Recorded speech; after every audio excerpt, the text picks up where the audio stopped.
Hai, Assalamualaikum. Saya Jana dari LPPSA.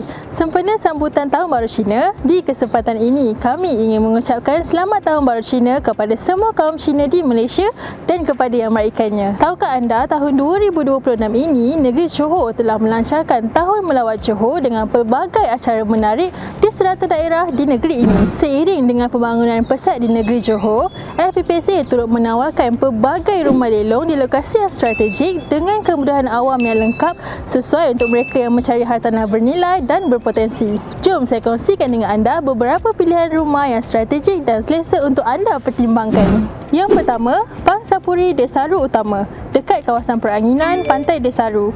Kawasannya tenang dan suasana kampung, sesuai juga dijadikan rumah inap. Kedua, Taman Universiti. Kawasannya matang, berdekatan dengan masjid, pusat komersial dan Universiti Teknologi Malaysia. Berdekatan fasiliti umum dan lingkaran lebuh raya moden ke Johor Bahru, Singapura. Dan yang ketiga, Taman Mutiara Rini. Kawasan baru dengan binaan moden, akses ke lebuh raya baru ke Gelang Patah, Pasir Gudang dan Singapura.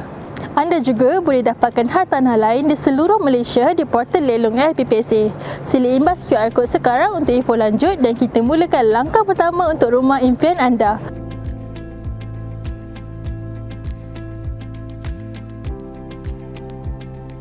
Bye, jumpa lagi.